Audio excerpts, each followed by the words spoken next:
Indigenous Registrar, as well as DEP, GHD's video you saw earlier, and many other sponsors who helped us put this program together. And while you are eating, I'd like to also recognize our Michigan board. So wherever you are, just stand up and say hello. So we have Ravi Ramamurthy, Rakesh Saini, please stand up. Vatsala on the side, Lalita, Jansi, who else is there? I think probably Rakesh Patel, our advisor, Vail Subramanian, our advisor, Anjali Tiwari ji, around here somewhere, thank you. Santosh ji, our advisor, Sanjay Patel, who runs our portal, ASEIusa.org, and I hope I didn't. Jwalant, our advisor, is around. Okay, Ravi Majmudar, the silent money man. So he makes sure all the money gets credited and everything. So he's catching his lunch. Of course, Ram Ramanujam, you all know, our advisor back there. I think that's about it. But enjoy your lunch. Couple of minutes, award ceremonies are coming up. Thank you.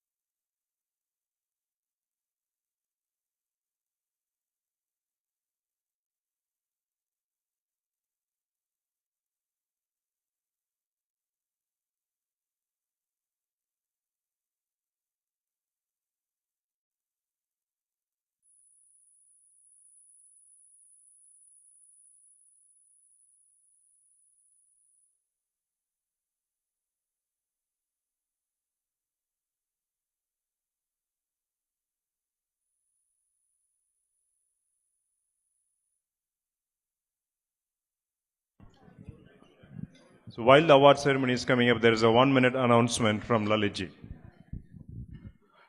Namaste. My name is Lalit Sethi, and I have one message to deliver. You know, when you look at any background, whether it's Arabic or Jewish or Christian, all have something like community center. Some place they provide the social services to their community. We, the people from India, the most well-doing, well-professional, well-known, we are the one community who has nothing where people can find the support if they are going through any overwhelming life crisis. So how comes that such an intellectual society, such an intellectual people, they have nothing to offer to their own community if they need the support? So next week, we are coming together, what is called Unity Convention in Plymouth, October 8th. We invited 70 plus organizations, and we are going to meet and talk and also kind of work towards what is called Indian American Community Center. That is the goal. That is what we are going to achieve. So everyone is coming in 1 week. I just want to let you know, be part of it, join us, and help contribute, because this is a major, major undertaking. A community center where anybody can walk in, the seniors, the aging population, spend their day there. Children find the sports, recreational, and people who need immigrants' families or any other issue that's going on in their families, they will find the place here to find the support. Thank you very much. Thank you.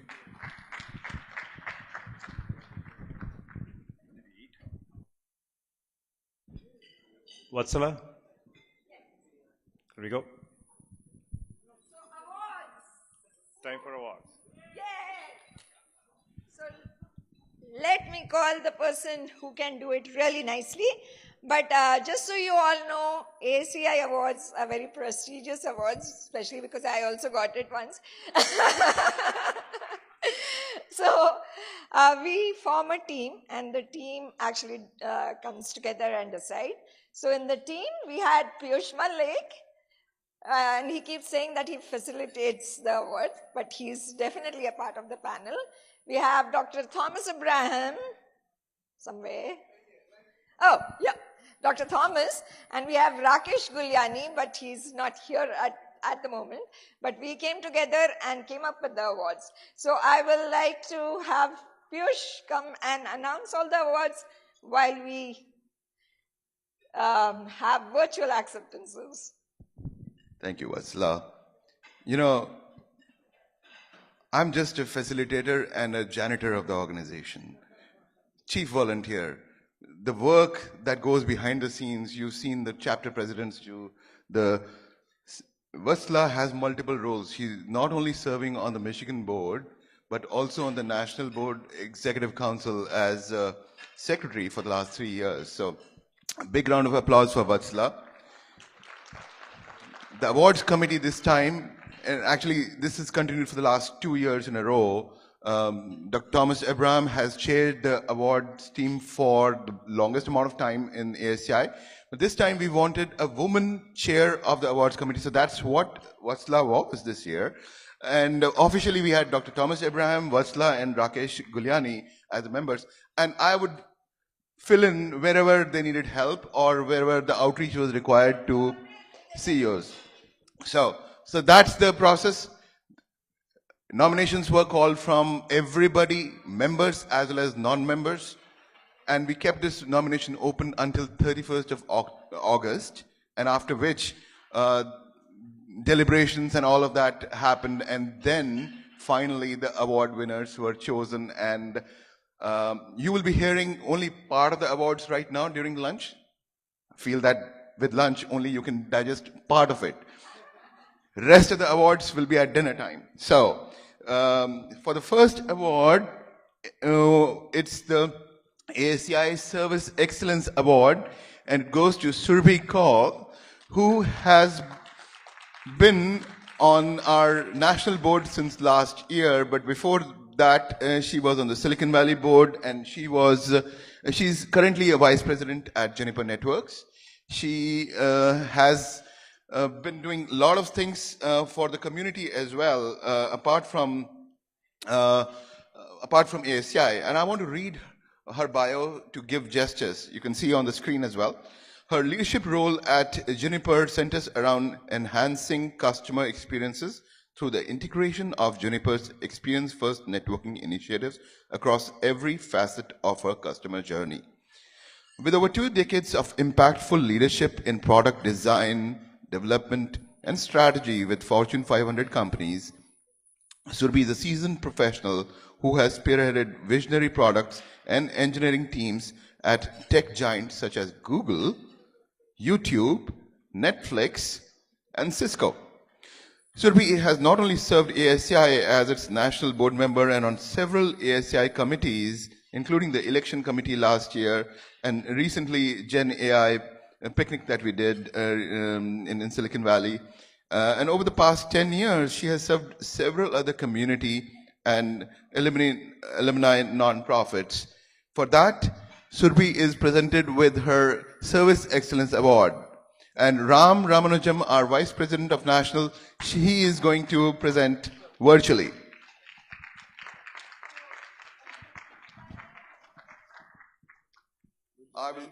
We'll just stand here with the Yeah, award. and on live stream, Surbhi should be watching. Congratulations, Surbhi. Congratulations.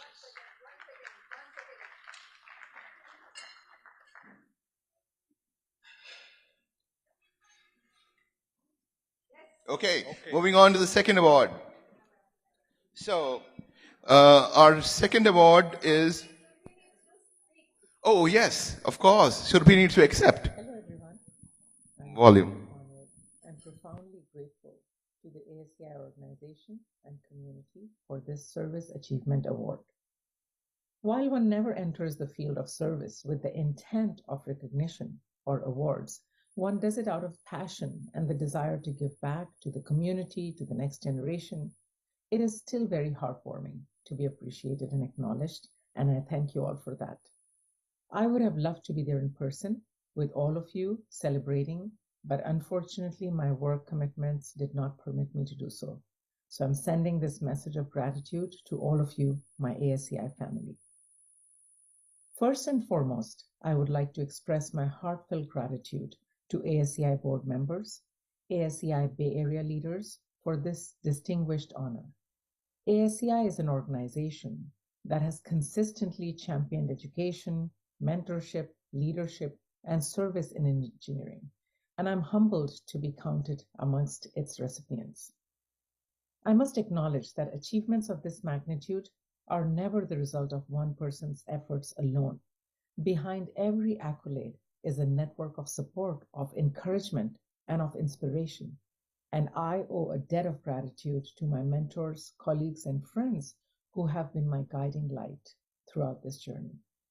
Your wisdom, encouragement, and beliefs in my abilities have been my driving force. This award serves as a reminder of the impact that each one of us can have when we commit ourselves to service and to excellence. It is a testament of what can be achieved when we work together, when we push the boundaries of what is possible, and when we remain steadfast in our dedication to a cause greater than ourselves. In conclusion, I want to say that I'm truly honored and privileged to receive this award, and I accept it with deep gratitude and a renewed commitment to the ideals and values that ASEI stands for. Together, we can continue to engineer a brighter future for all. Thank you. Congratulations, Sylvie, again. Yes, together we can do a lot bigger things. For our Lifetime Achievement Award, we have Dr. Thomas Abraham, who will be presenting this award. And the award winner is Thomas Kurian. Thomas Kurian happens to be the CEO of Google Cloud for the last 4 years. And as the CEO of Google Cloud, he has revitalized Google Cloud into the top 3 public clouds, and through remarkable efforts, which has led to its profitability and the fastest growth amongst all public clouds.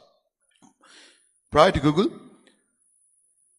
Thomas spent 22 years at Oracle, where most recently he was the president of product development. He has nearly 30 years of experience prior to that with McKinsey as well, and that gives him deep knowledge of engineering, enterprise relationship, and leadership of large organizations.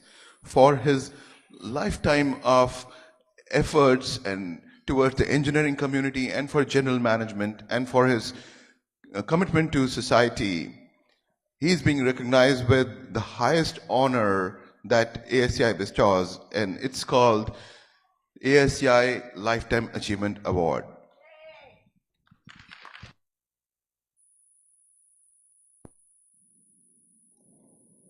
Hello, everyone. I wish I could be with you in person to celebrate ASEI's 40th anniversary. And I want to thank ASEI for this recognition. I'm very honored to receive this Lifetime Achievement Award, joining many other leaders from our community and celebrating India's long history of science and innovation. This is an incredibly exciting time in science and engineering, with the evolution of artificial intelligence creating the greatest opportunity so many of us have encountered in our careers. We're facing unique challenges and exciting new ways to transform our businesses and to disrupt industries, which makes our work in this space ever more important. Looking back at my own career, it was my own passion for learning that helped shape my path early on. I was born near Chennai in a very small town called Ranipat. Education brought me to the United States, and I've continued to look for new challenges and opportunities to learn with each step of my career, starting with McKinsey, then at Oracle, and now at Google Cloud. I'm very grateful to my family, my parents, my mentors, and many other teachers who instilled in me a deep sense of curiosity to take on new challenges. Along the way, I've learned many lessons which impact the way I show up as a leader and as a colleague. With that in mind, there are 3 things I'd like to leave you with. First, you only control the controllable. Stay focused on doing your own best work and pursuing your goals and not being distracted by what others are doing. Second, build with purpose. Pursue your dreams and use your talents and passion to make a difference in our world. Third, maintain a sense of optimism because the best is ahead of us. Science and engineering are constantly evolving, and there is still so much to discover. Find ways to innovate and grow throughout your life. These principles have helped guide my career, and I hope you will find them helpful as well. Thank you again for this honor, and enjoy the rest of the convention.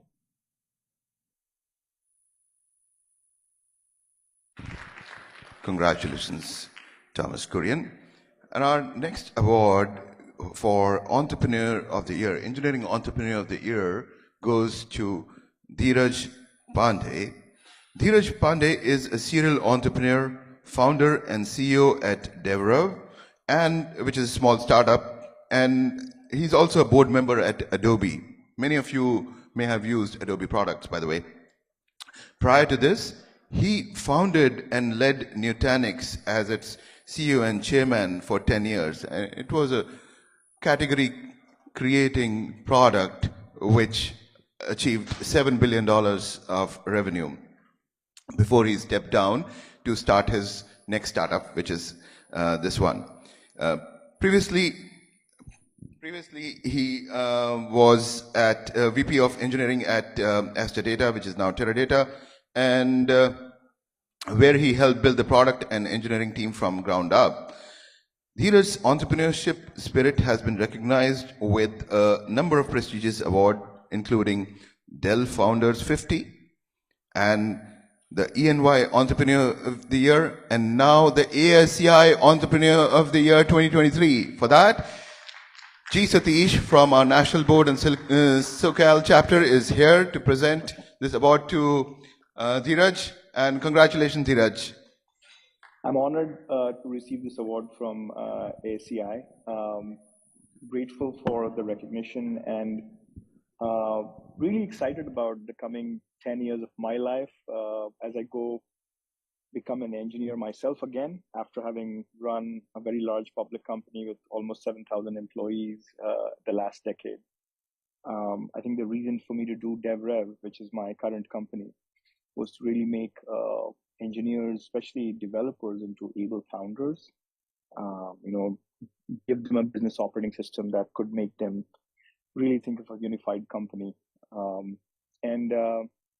I look back at my own ability to really benefit from my benefactors. When I was coming to the US, I didn't have money to buy tickets to come to the US. I've never flown in my life before.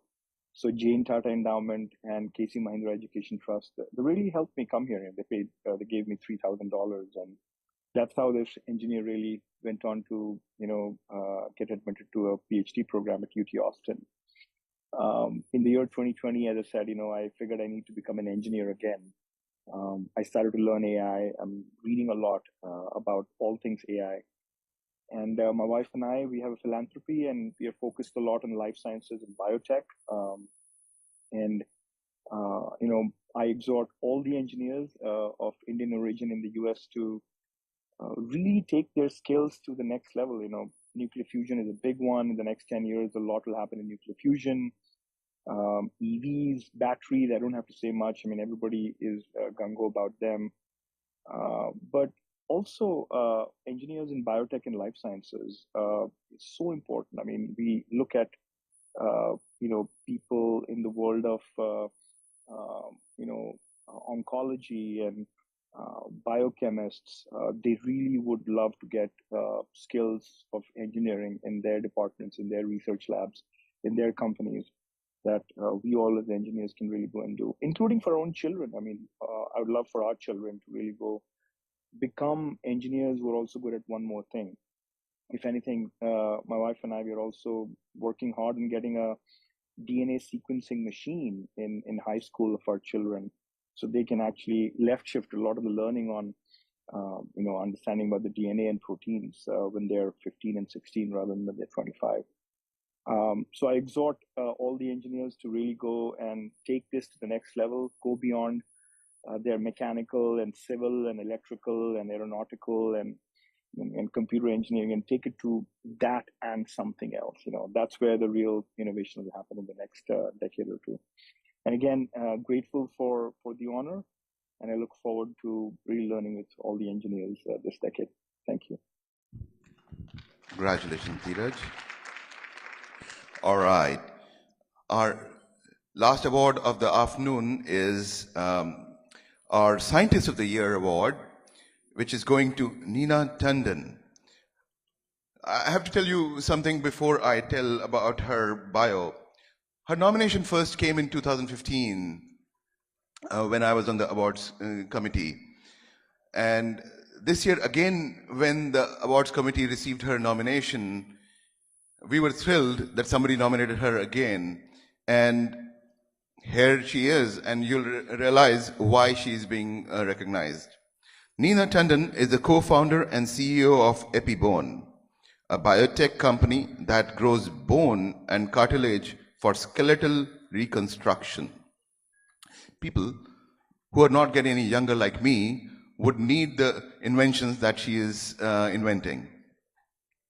With decades of experience as a scientist and entrepreneur, Neena is known for her TED Talks, has published in Forbes magazine, and was featured on the Netflix series Humans, The World Within. Recognized for her accomplishments as a female scientist and entrepreneur, Neena was named one of the 100 most creative people in business by Fast Company magazine, an Ernst & Young winning woman, a Goldman Sachs 100 most intriguing entrepreneurs, amongst other awards.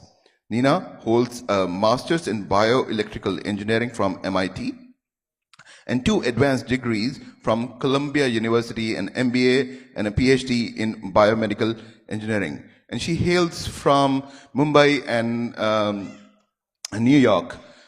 So for presenting that award, we have our treasurer of national and former national chair and president of Michigan, our own Jwalant Lakia.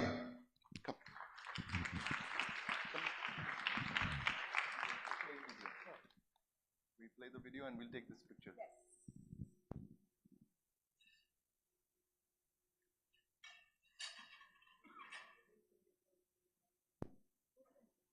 Esteemed members of the ASEI, fellow awardees, and distinguished guests, I'd like to express my heartfelt gratitude for this incredible honor. While circumstances prevent me from standing alongside you in person today, please be assured that this does nothing to diminish my admiration and appreciation of the ASEI. Receiving the ASEI Scientist Engineer of the Year award is not just an honor for me, but a testament to the collective efforts of many women who have journeyed before me and alongside me. Every innovative idea that I've had the chance to explore, every team I am privileged to be a part of, and every challenge that I have striven to rise to meet is driven by a profound sense of purpose and an understanding that it's not just about achieving personal milestones, but more importantly, about lighting the way for others. And this is especially true in a field like engineering, where women are underrepresented, and with the right encouragement could be poised to make groundbreaking discoveries and redefine the boundaries of what's possible.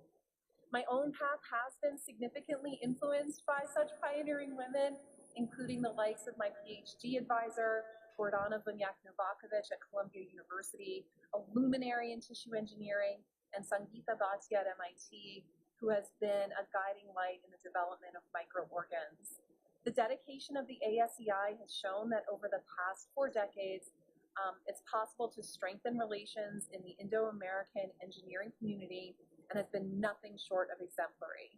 This can be seen in such visionary initiatives such as the University Connect, Youth Internships, and Mentor Connect. These are vital bridges that connect diverse generations and continue the legacy of knowledge, mentorship, and community spirit. So I applaud the ASEI for its tireless efforts to mold and nurture the future leaders of engineering. This award actually has a special place in my heart, and I dedicate it to my Dadima, my beloved grandmother. She was a woman of unparalleled intellect and had a real passion for mathematics, but was unfortunately bound by the societal expectations of her time and not able to follow that passion. But today, her legacy finds its voice through her granddaughters, all of whom became engineers with the exception of one, who had pursued an alternate path, noble in its own right, in medicine. And it is through our achievements that I like to think her aspirations and dreams take flight and find their rightful place in the world. So thank you so much for this award, and I could not be more grateful to be a part of this community. Thank you very much. Congratulations, Nina. And that concludes our awards event and afternoon awards event.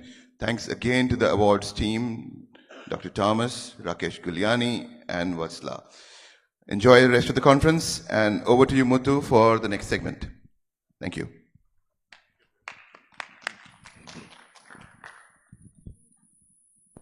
Thank you. We go on to the post-lunch set of sessions. So can you put the fireside chat up? Not able to close? Okay. So next one is a fireside chat. Being bold, brave, and everything. How to succeed in corporate America. So very interesting chat coming up. None other than Ashwini and Ankur. The floor is yours.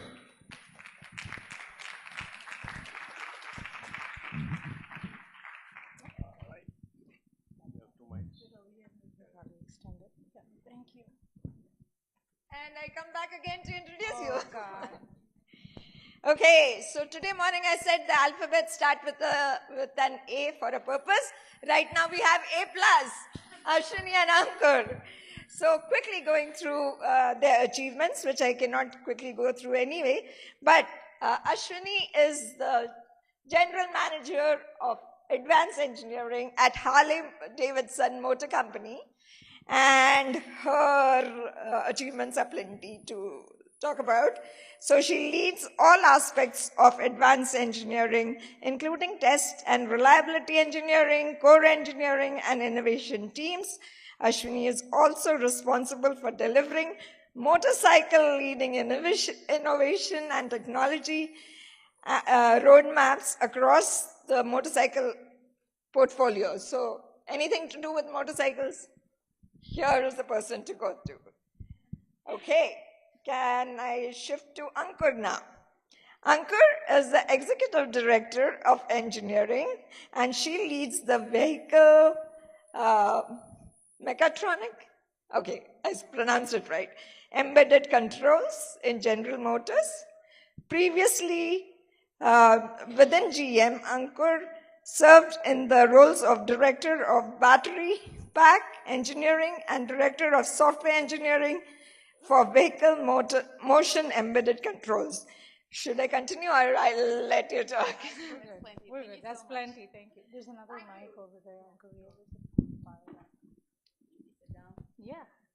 All right. Short people, tall chairs. Yep. Equity. It's all about equity. Not to move too much, yes. So our goal is to make sure people don't fall asleep after that sumptuous lunch. So everybody ready? Okay, all right, let's go. Like Vatsala said, my name is Ashwini, and I'm not going to bore you again with another intro, but I have a bachelor's in mechanical engineering from India, and I have a master's in mechanical engineering from University of Michigan, Dearborn. So I'm very happy. Our Dean of Engineering is here, Gus. So shout out to U of M Dearborn. And then I've been working in the auto industry. I've worked in the auto industry.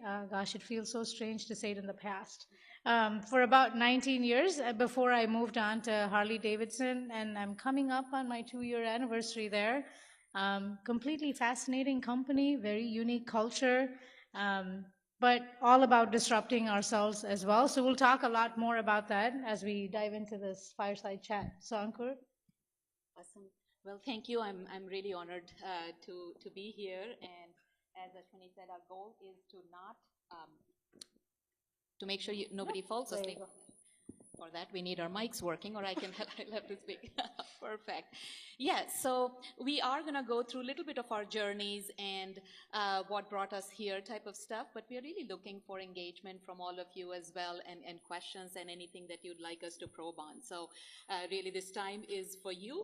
So with that, my background, I'm currently leading all the embedded controls for vehicles for General Motors, so across all vehicle portfolios, all of the vehicle controls. But it has been a long journey getting here, a very humbling and long journey. So I started in India, my very, very remote part of India. That was my early childhood. And then my grandparents raised me. We'll talk a little bit more about that for what that means when you grow up almost in the British India, childhood. That was my early years. And I did my undergraduate in mechanical engineering in India at one of the regional engineering centers in Nagpur. And then I came to US in 1998, so 25 years now, and I did my master's and PhD from University of Minnesota, so the other U of M. No, rather, that's the U of M, right? This is the other U of M. And I was also throughout in mechanical engineering, but I always focused more on the intersection of technologies, so intelligent vehicle control, smart systems, where software, computers, electronics, and mechanical systems met, because I was really drawn towards those intersectionality of technologies, because I believe that's where the innovation happens. So I graduated. I've been working in the industry for 20 years now. Since then, it's hard to believe. My first 13 years were with a company called Eaton, which is a very diversified industrial. I worked across many of their different businesses. So I worked in the hydraulics industry, in the automotive industry, big truck transmissions, class 8 vehicles, aerospace, and also electric power distribution. So I was very fortunate to get exposure to a lot of different industries while I was able to stay with the whole controls, software, controls of machinery type of domain from an engineering perspective. So that's what I did. And then 7 years ago, I joined GM. I was very fortunate. And that's where I am, and very happy to be here. So. Awesome. So why don't we chat a little bit? We were reflecting on this while we were talking earlier. When we look back, I'm sure all of you do this from time to time. When you look back at your own journey, I constantly try to think, what were some key career pivotal moments, right, that have shaped my career? So I thought that'd be a good chat discussion here as well. So when I think back, I think about it in 3 dimensions, right? Whenever I was scared the most, whenever it felt the challenging the most, and when I felt totally unprepared. Those were 3 dimensions that actually I would say were common across all the pivotal moments of my career. So the first one was when I moved from Bosch to ZF. Bosch to Toyota. I was a brakes engineer, and then I became a full vehicle development engineer. And I remember going from brakes. Brakes is a very important part of the vehicle, but going from that to being able to test the entire vehicle, develop the entire vehicle, was a big leap in terms of technical capability and understanding.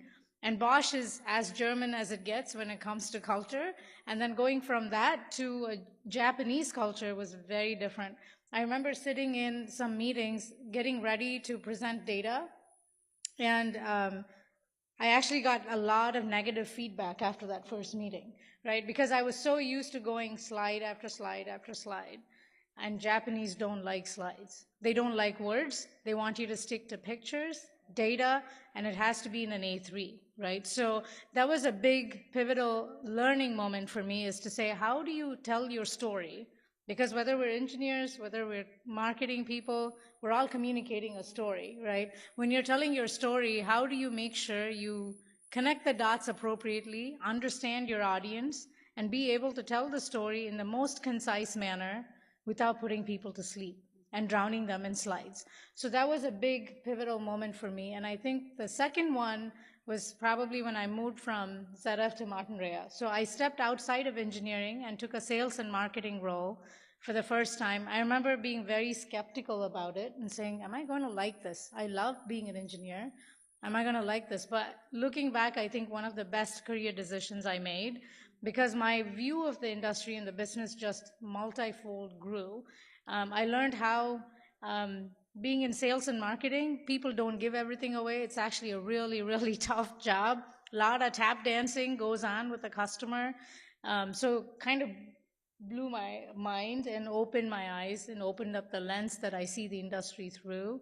And then the last one, at least as for right now, was when I made the shift to Harley Davidson. As you can imagine, it's a company that has had a long-standing history, very strong brand, and the people there have very, very a strong sense of loyalty, as you can call it. So there's a lot of pride about the brand, pride about the products we put out.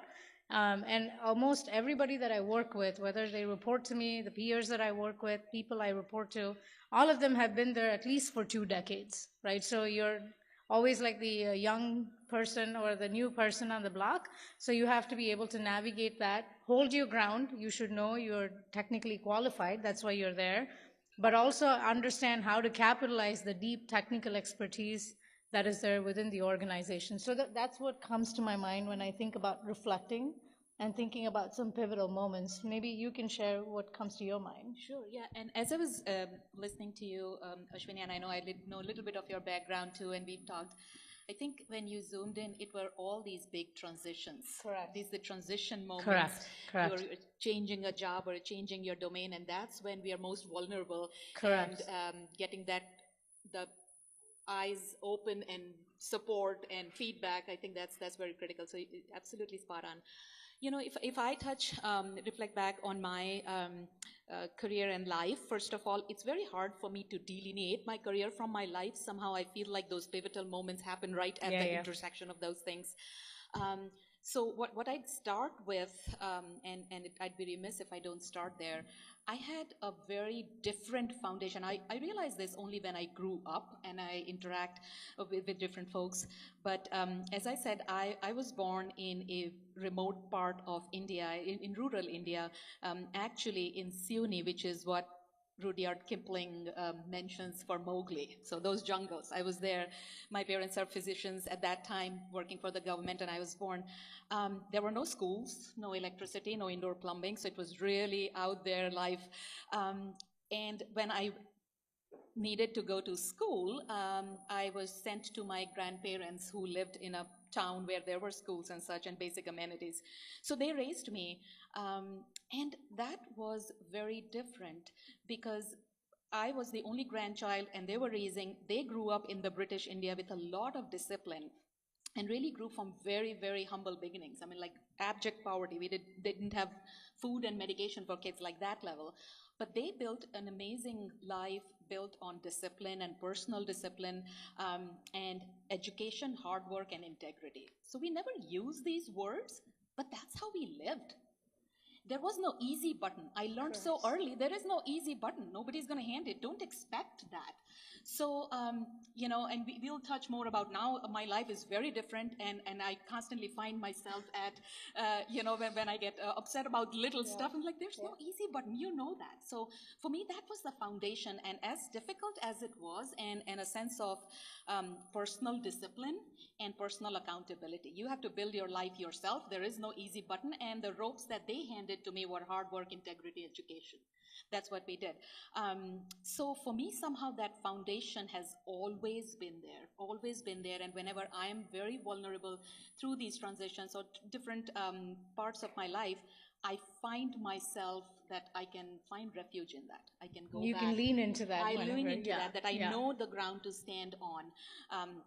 So I've been very fortunate and grateful to the beginning that they gave to me. And to let you know, my grandparents raised 5 kids, all in science and engineering. Two girls. So both my aunts are physics professors. My uncle, math teacher. My father, who was the rebel in the house, is a doctor, so did not go into the pure sciences but medicine. And then my uncle, who runs his own company, he's a CEO. So it's just this basic foundation, and I find it going back to it over and over. The other thing I'd say pivotal moments were two when I was in my career, where my career intersected with my life. One of the big ones was when my daughter was born. Up until that time, I was all about, I know what to do, education, hard work, integrity, I've done it, right? You go, go, go, go, and you always go back to this. And all of a sudden I have a child, I have a kid, and nothing I did up until now made any more sense anymore. It doesn't make sense at that I'm point. going to leave her at home and go do work, and I was just simply not prepared in that framework to deal with this. And I decided that I was going to leave work. I was just going to stay at home because I just could not comprehend it. It was just so much. I was not ready for that. And I had a mentor. She's a senior vice president at Dana now. And she was mentoring me at that time, and I went to her and I said, hey, Astrid, I've figured out the idea. I am going to leave work, and I'm going to take 2 years off. And she's like, what are you going to do? I'm going to sleep. I'm going to sleep. I was so sleep deprived. I was doing everything at home and everything at work, and I just couldn't. I'm like, I'm going to sleep. So I'm going to take 2 years off. By that time, she'll be, my daughter will be a little bit bigger, and then I can come back to work. And she sat me down and she said, hey, do you imagine yourself never coming back to work? Can you do that in your mind? I'm like, no. I worked my whole life for this. I'm going to do it. It's just right now I need to sleep. And I think about 2 years of it is going to do it. And then she's like, what do you think is going to happen in 2 years? I'm like, oh, she's going to be able to sleep through the night, and she's going to be able to maybe speak a few words and eat and stuff. And then she said, as kids grow, your life will keep becoming more and more challenging. And she was so right. So she's like, either you're going to figure out how to build a support system and how to live your life in ways where you can balance the two, or you're going to pick one or the other. And you have to orient yourself for that. It was such a mind-boggling. She put me into that position of, okay, so you're going to bail out right now, you're going to go home and you're going to do this, and then 2 years later, and then she's going to get sick or something else. And I'll tell you, 25 years later, well, 18 years later. 18 years. 25 is when I came. 18 years later, my daughter just started in MSU, and, and my son just started in high school. And I've throughout been that when I feel that pinch that I'm doing too much and I need to back off, I first think about who can help me and what's the support system. And throughout my career, I've been very blessed with finding the work environments, or I changed that, who support me in this, and a home environment where I'm supported in my work. So those have been some big pivotal moments or foundations that have come to my refuge, if you wish, through my whole journey. That really resonates with me as well. So when I had my first child, I also had this conflict, right? Personal conflict of whether I should stay home, I should go to work. So I actually made the decision to go part-time for 6 to 7 months. I just wanted to see what I wanted to do, right? So I said, I'm not going to take the plunge. I wish I had a mentor. I didn't at that time, but I did that. And in 6 months, I figured out I'm not cut out to be a stay-at-home mom. Yeah. My husband's here for his sanity. I had to go back to work, right? Yeah. I probably drove him nuts. He said exactly the same thing. He's like, you're going to drive me crazy. Please stay over there. Channel your energy. So I felt like being at work, being my own person, being my own individual, not having to have taglines of being someone's wife, someone's mom, someone's daughter, just being known for my own capability was a huge driver for me. Yeah. So that really does resonate with me. So I was thinking maybe we could share also, as we go through these challenges, right, what sort of coping mechanisms have we used? So when I think about some of these challenges, some of them have also been around stereotypical expectations of what society expects of you, right? That if you don't do this, you're not a good mom. You don't do this, you're not a good wife, right? And you don't do this, you're not a good daughter. And then if you do all of that really well, you cannot be a good employee, right? So there's always these stereotypical constructs around us that are constantly in conflict with what we want to accomplish. And I have found that if you start to think about what are the adjectives that describe you as a person, right? And if you start to talk about yourself. I know it sounds really vain, but it's okay to talk about yourself using those adjectives. And I think you have to communicate what sort of employee you are, what sort of leader you want to be. And I find myself always telling my team is like, if you don't have accountability and ownership, you don't have a place on my team. I can teach everybody the technical stuff, or I can be taught the technical stuff. I cannot teach anybody accountability and ownership. I think once you start doing that vocally, some of these stereotypical expectations kind of magically start to melt away. Right. I still haven't figured out why, but it has worked for me. So maybe you can touch on some stuff that has worked for you. Yeah, couple things. So I'll go back to the expectation part of it. So around the same time when I had decided, I'm just going to step away because it's a lot. I was talking to another one of my mentors, and which is where I was very open. So he was my boss at that time and still a mentor. And I'm like, I just feel like I'm failing on all ends. I'm a bad mom. I'm a bad employee. I'm a bad blah, blah, blah, everything. And I can't get this right and I can't get that right. And I'm just not good enough. And he just looked at me and he's like, according to whom? Great question. It's like, according to whom? And I realized that nobody actually gave me that feedback. It was my internal dialogue in my own head, according to some arbitrary standard I had set. And I had to contend with that. I'm like, according to whom? Nobody, me. So, getting out of that mode, and when I am becoming very self-critical, going out and reaching into my support system, it has been one of the big coping mechanisms, because I know I'm my harshest judge. I've used that to drive myself and push myself, but at some points it puts me down, and I have to be aware of that. And to that end, I went and asked my daughter. I'm like, okay, the best person to tell me about this is going to be my daughter, if I'm being a good mom or not. And she was at that time about 4 years old, and she's like, you know what? And I didn't even have to ask her. She's like, you know what? When I grow up, and she always had this whole series of when I grow up, I'd be this, and when I grow up, I'd be that. She wanted to be a butterfly, a bee, yeah, so she wanted to go places being a butterfly, then she wanted to be a bee so she can eat honey all day. She's a big sweet tooth. And then suddenly she goes, Mama, when I grow up, I want to be you. I'm like, oh, okay, well, what do you mean, me? What will you do? And she's like, I'm going to have my own job, my own car. I'm going to drive my car to my job, and I'll come home and I'll cook broccoli.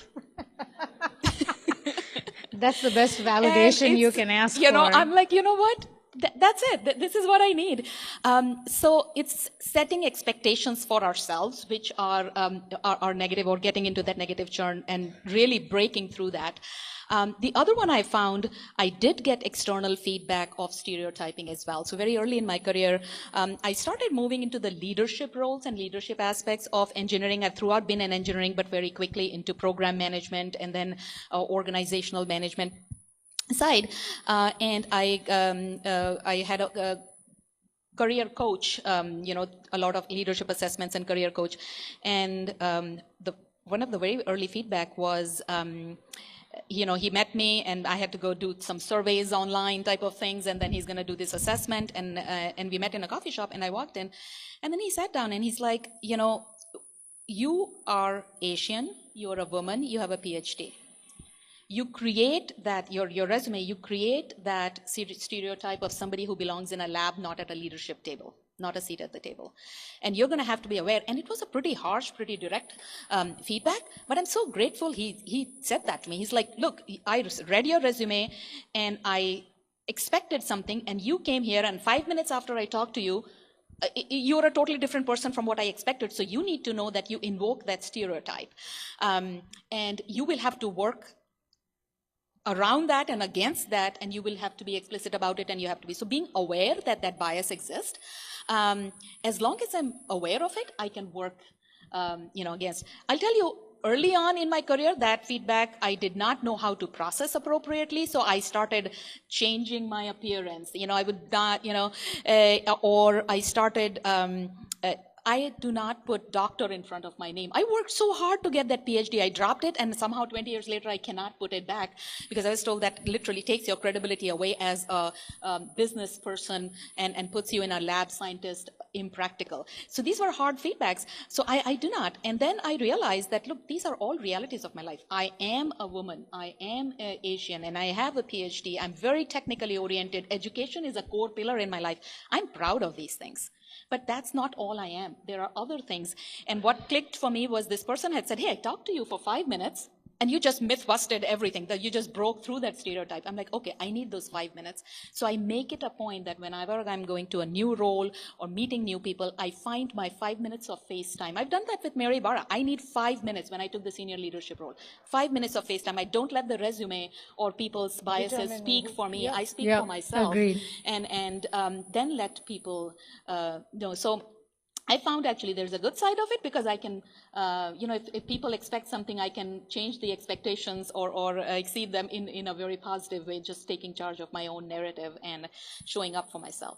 Yeah, that's so true. I think when I took my role at Harley, I remember my leadership team said, we've never had a female in this role in the 120 years of our history, but I think you don't let that stuff weigh you down, right? You're there because you're technically qualified, you're competent, and they expect, and sometimes it seems like people outside have more trust in you than you do in yourself. So you can start from that point too, right? And say, okay, those people are trusting me. I need to use that and turn it into positive momentum for myself. I think that's another way to kind of break your own intrinsic biases that we build about ourselves. It does, and having those allies. Yes. Yes. I think having the right allies who can see past the stereotype, and really give you, like my mentor who asked me, according to whom? I mean, I still remember the expression on his face and that I stopped in my tracks, that I was just criticizing myself on my own accord. Nobody was giving me that feedback. Yeah, and I think as you take, different roles where you don't have the deep expertise and you continue to challenge yourself, I think a lot of the women, I've noticed this, is we go into the discussion saying, I might not be the expert at this, but this is my opinion. I might not know this fully, but this is my opinion. But a male ally of mine pulled me aside and said, why do you put that disclaimer in front of the statement? You have a very valid opinion and to share, just go ahead and state the opinion. Because once you put the disclaimer in front of you, it kind of brings down your credibility in your own mind and the impact it needs to have with the rest of the folks that you're talking to. So that was game-changing for me because of the male ally, and it was my husband, so he's right here. I can share that. Anyway, he's like, why do you do that? Why do you have to apologize for not having, nobody knows everything, right? It is 80% of the time, people don't have the entire picture, and that's okay. So we have to get comfortable with that sort of notion and stop apologizing for some level of gaps that we might have when we take on new challenges. So, Ankur, maybe what we can do also is, I think this is ASEI, right? So we are all in some way connected to our Indian roots. So I'm curious to see, okay, what sort of Indian upbringing aspects do you lean into? And I can share mine too, but what sort of Indian upbringing aspects do you lean into? And you touched on it a little bit, but maybe you can dig a little deeper there. Yeah, so one of the things, no easy button. There was no easy button, there is no easy button. And for me, that's a very normal thing to expect. In fact, if something is too easy, I start getting suspicious, like, okay, what am I missing here, right? But it was really the scarcity mindset. We grew up with very little. Yeah, we grew up with very little, and you valued and you're very grateful for everything. And I'm finding, especially raising children here, and we've tried to not, we've tried to give them more of an open field, that they get exposure to our Indian roots. Both my husband and I, we are from India, and they get that, and as well as what they're seeing locally.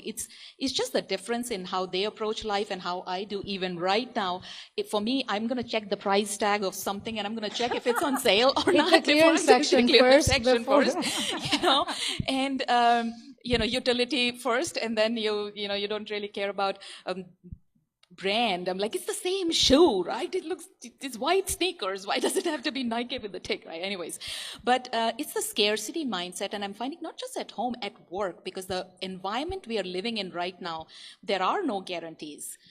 Nobody has, all the resources we want and all the time we want. We're constantly trying to do more with less and just getting bombarded by crisis after crisis. And the fact is that I'm able to go back home ground to that, okay, nobody said it was going to be easy. Yeah. Who said you were going to have everything before you get started? So I don't complain about that. I just get into, okay, what's in our control and how do we get going? I believe that's the learning. I grew up with it. Yeah, and I think for me, I'm sure it probably resonates with what you just said as well, is I feel like in India, we're not a breed that has a lot of patience. We have this tendency to want to keep moving. We have this tendency to keep acting. So I think that bias for action has really served me well. Like, I'm not saying we don't take the time to understand the data before we make decisions, but for example, if we go to a meeting, I will not walk away from the meeting unless we know who's doing what by when. That clarity has to be achieved before we leave. Yeah. And when we go into the meeting, we need to have the clarity about what is it that we want to accomplish. Is this an information sharing? Is this a status update? Are we going to make a decision? Who are the right people there? If people are just joining for the sake of warming their butts, leave, right? Don't waste your time and don't waste the organization's time. So that sort of bias for action, I think, that we grew up with has also been very, very helpful for me. Yeah, very good. Exactly that I do give space for my team members to have a little bit of a venting session. Okay, we're going to take 2 minutes. We're going to acknowledge things are not in our favor or whatever. Correct. Let's get it out. And then you switch to, what are you going to do about it? Correct. We do not get to be victims. Correct. It's a mentality and a mindset. We don't get to be victims. Okay, so stuff happened. Now what? What are we going to do about it? And that attitude, what I'm finding, is not natural or normal in everyone. Rest of the world, where especially if you grow up, there's a lot of entitlement I come across, and I'm like, wait, how does that even happen? No, the universe owes us nothing, right? Who said it was going to be easy? So it's just having that mindset just changes the discussion and dialogue. And I'm finding that for folks who have not grown up with the hardships, and that's okay. Our goal with our children are not have those hardships that's why we came here. But getting trained into this mindset of, okay, so things are not our way. What are we going to do about it? Just that, and that energizes us. Correct. So maybe because we're talking about children, I think there's maybe something that we constantly talk about at home, right? This immigrant paradox that our children struggle with. They do have exposure to our strong Indian roots at home, but they also experience a very different world outside, right? So I know you have 2 kids, I have 2 as well, but maybe we touch on how we are handling that aspect of it. So for me, I always tell my kids, you are all blessed that you can access such an expansive toolbox, right? When you need certain things like your own culture, whether it's your spirituality, you can lean into that and lean in hard to help you get through tough times.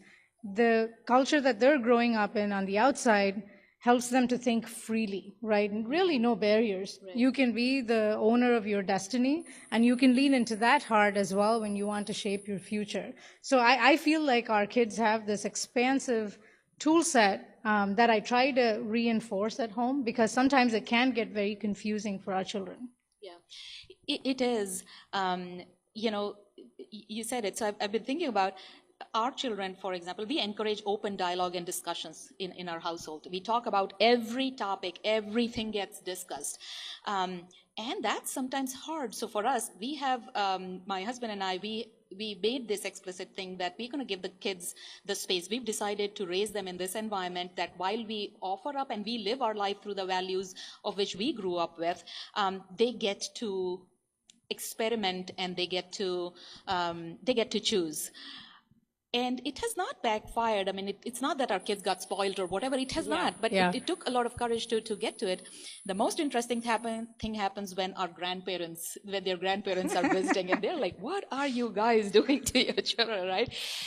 One simple example is that our kids will ask questions and they'll challenge you. They just don't accept something because we told them. There is no "I told you so." I'll share another story of my daughter. She was 5 years old at that time, and we've always talked about everything. So she's like, "Okay, show me on Google." If we tell her something which she does not understand, or she's suspicious that we are just feeding or something, show me on Google, right? It's true story. Are you telling me the true story?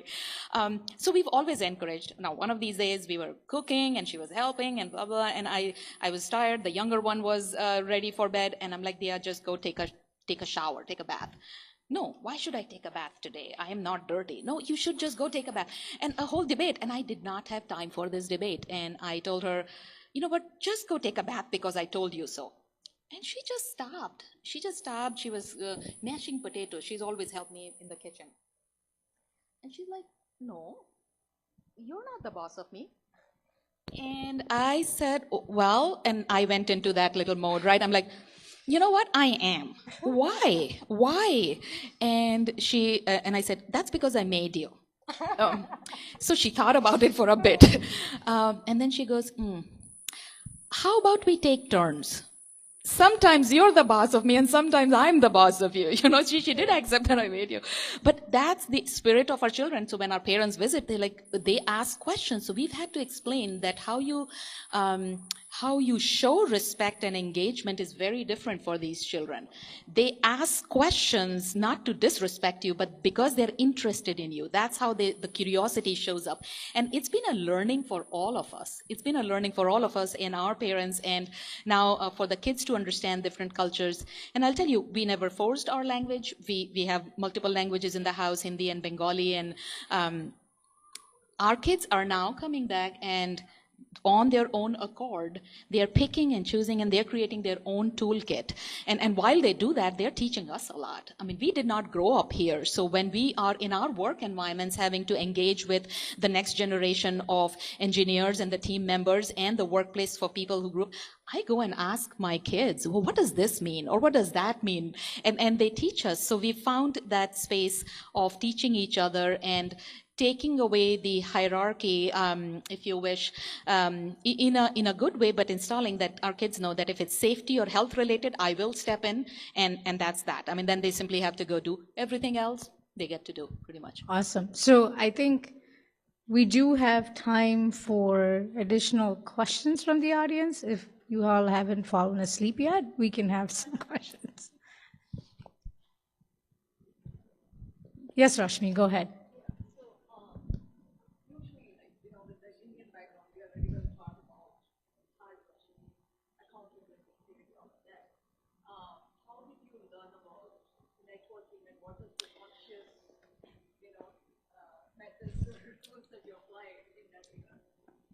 So you want me to? Yeah, I can go. So for me, I think, again, I'm going to lean on how I was brought up, right? Oh, yeah. So her question was, we as people of Indian origin, we're always taught about hard work, integrity, and all of that stuff. But what about networking, making sure that you're tapping into your network as you continue to grow in your career, right? So I think for me, I'm an only child.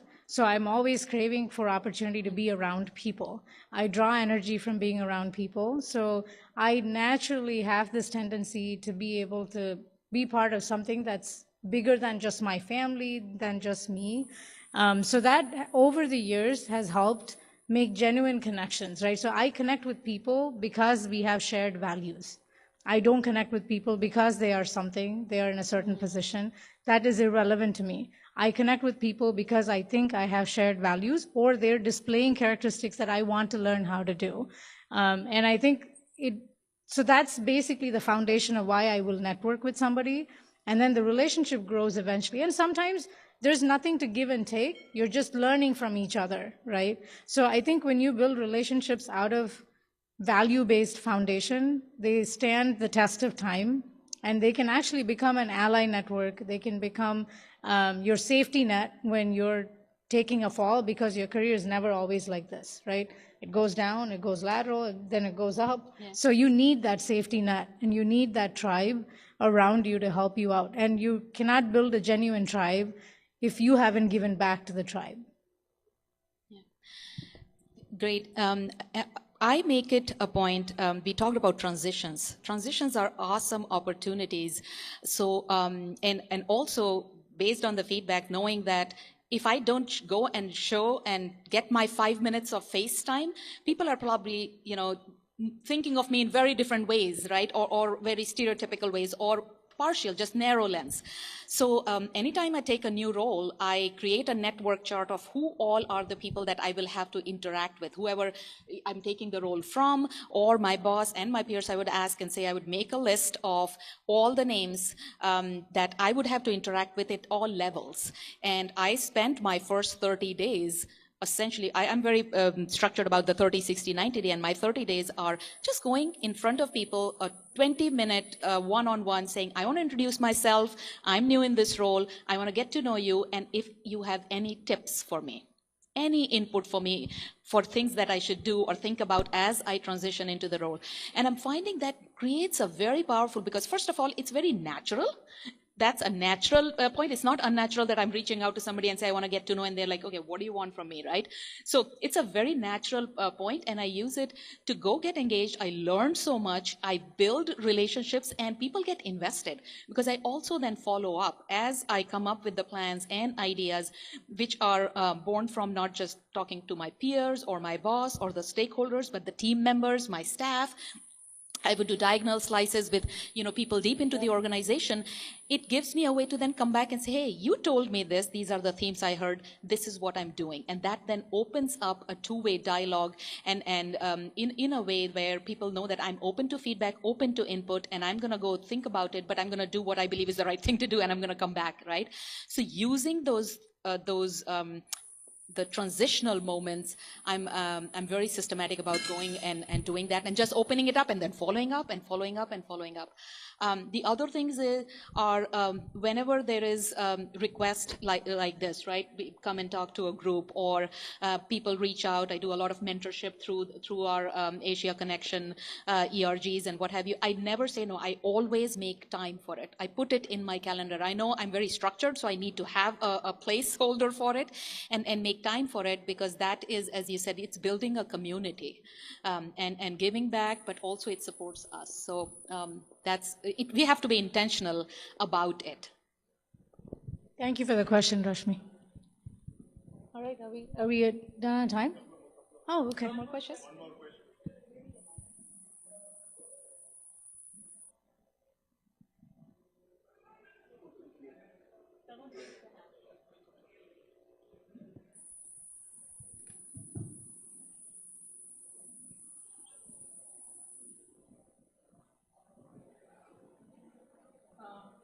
My name is Priya. Thank you so much for a wonderful talk. It resonated with me a lot, especially of the moment. I'm a new mother, so thank you so much for sharing. And being vulnerable, first of all. My question is, you talked about all these moments. I'm sure it comes with a fair share of setbacks as well. Can you share some tips which should be on a daily basis, some practices you follow to deal with setbacks, because it's not easy to do it all. Yeah, it's not. And I think for me, Friday afternoons I actually set aside time. I don't end the day or end the week without some amount of reflection. I have to look back at the week and think about how the week went. Where did I do great? Where did I not do so great? And you as a person should be able to self-introspect quite a bit, right? So I think if you've had a setback, you need to take time and actually analyze it on your own as well, and understand what could have caused the setback. Was that something you didn't bring to the table and didn't communicate with clarity that caused the decision to go in a way that you didn't want it to? Or was it something that was completely out of your control? So I think for me, Friday afternoons are moments of clear reflection to understand how the week went, and then what do I want to do differently going into next week? I know it feels strange to try to do this every week, but if you build the discipline to do it at least for 3 to 4 months, it becomes a habit. You cannot end the week without doing that, right? So for me, that's been very helpful. Yeah, great point.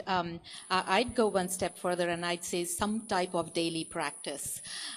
So what you are really talking about is resilience. We will have these setbacks, and sometimes, they are big ones, sometimes they are small ones. How do we come back from it, and how do we feed our resilience? And the best maybe a thing I've heard about this, the advice, and that I try to live is, these are like bridges, right? You're suddenly faced with something and now you need to cross a bridge. You need to build a bridge long before you need to use it, which means on a daily basis. So I have a journaling practice and I have a yoga practice. On a daily basis, I will reserve a little bit of that time just to reset myself, And it's like, I call it putting my own oxygen mask, and just getting to that even when we don't have an explicit setback that we've realized, we are still winding up the stress. And what happens is by the time you have the setback, we are too fragile and it's hard to pull ourselves back together. So how do you invest? Just like we brush our teeth every day. We don't go to only dentist once or twice a year, or when we have a cavity, we brush our teeth every day so that we have that healthy foundation. So what's that healthy foundation, and what gives us that ability to cope with stress? And building that up as a daily or a weekly habit. So that's one thing. So for me, it's personal health and yoga and some of these things that I've started doing for a few years as really very, very challenging times went through. And then the other thing is, when does big stressor does happen, what are the support systems? And for me, it's a set of people. I talk to my husband, I talk to my kids. They know what's going on, and sometimes mentors to just help me process, because sometimes we are to get too out of whack and we can't process it ourselves. Yeah. And again, I know my pitfall is self-criticism. Then I'll start blaming myself for things. So just getting that different perspective, but a daily practice of building that resilience, and then a support system for when we do need it. Glenn, did you have a question?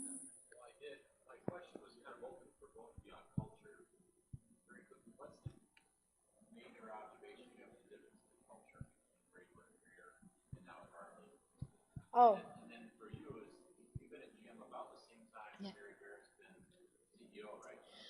No, Mary's been CEO for over 10 years now, almost 10, yeah, so just a little bit after.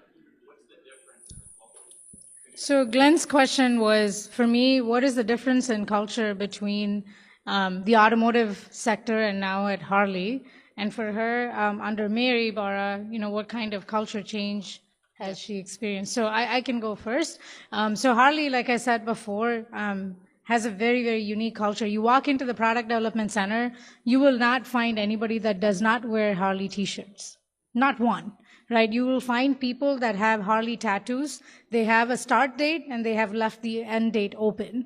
People are very prideful. I don't think I've ever seen that in automotive, right? Yes, people are very passionate about cars. We do have pride in the products we put out, but this is just another level. So I think, for me, that was very new. And coming from the outside, it's a little hard to kind of build that pride, right? Because you haven't kind of grown up in that culture.